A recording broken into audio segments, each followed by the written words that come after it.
ଆପଣନ୍ତୁ ଏହି ଘରୋଇ ଉପାୟ। କେଶ ମୂଳରୁ ହେବ କଳା, ଭୁଲିଯିବେ ମେହେନ୍ଦି। ଆଜିକାଲି କେଶ ପାଚିବା ବା ଧଳା ହୋଇଯିବା ବଡ଼ ଚିନ୍ତାର ବିଷୟ ପାଲଟିଛି। କେଶ ଝଡ଼ିବା ଏବଂ ଅକାଳରେ ଧଳା ହେବା ଏକ ଦୁଃସ୍ୱପ୍ନ ପରି। ଧଳା କେଶର ସମସ୍ୟା ପିଲାମାନଙ୍କଠାରେ ମଧ୍ୟ ଦେଖାଯାଉଛି।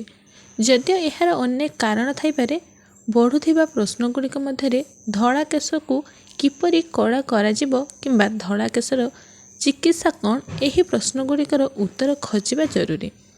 ବିଶେଷ କରି ଯଦି ଏହା ସମୟ ପୂର୍ବରୁ ଘଟୁଛି।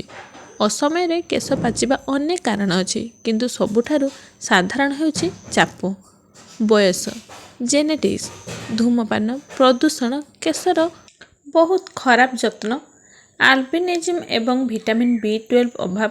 ଧଳା କେଶକୁ କଳା କରିବା ପାଇଁ ଘରୋଇ ଉପଚାର ମଧ୍ୟ ଅଛି, ଯାହା ସାହାଯ୍ୟରେ କେଶକୁ ପୁନର୍ବାର ପ୍ରାକୃତିକ ଉପାୟରେ ମୋଟା ଏବଂ କଳା କରିହେବ।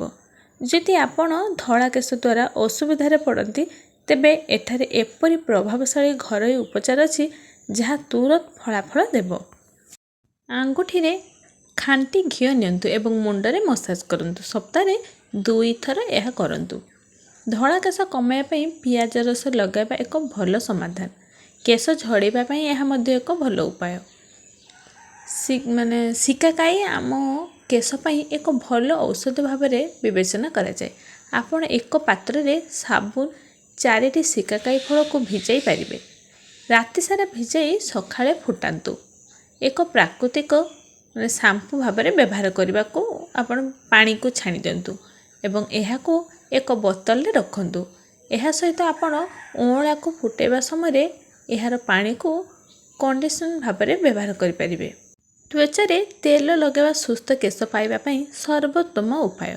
ସୋରିଷ ତେଲ ଆମ କେଶ ପାଇଁ ବହୁତ ଭଲ। ମେହେନ୍ଦି ପତ୍ରକୁ ତେଲରେ ରଖନ୍ତୁ ଏବଂ ଏହାକୁ ଫୁଟାନ୍ତୁ। ପତ୍ରଗୁଡ଼ିକ ସମ୍ପୂର୍ଣ୍ଣ ମିଳାଇଯିବ। ଧଳା କେଶ କମ୍ କରିବା ପାଇଁ ଏହି ତେଲକୁ ନିୟମିତ କେଶରେ ଲଗାନ୍ତୁ। 1 ଗ୍ଲାସ ସତେଜ ଗାଜର ରସ ଧଳା କେଶର ସମସ୍ୟାର ସମାଧାନ କରିପାରିବ।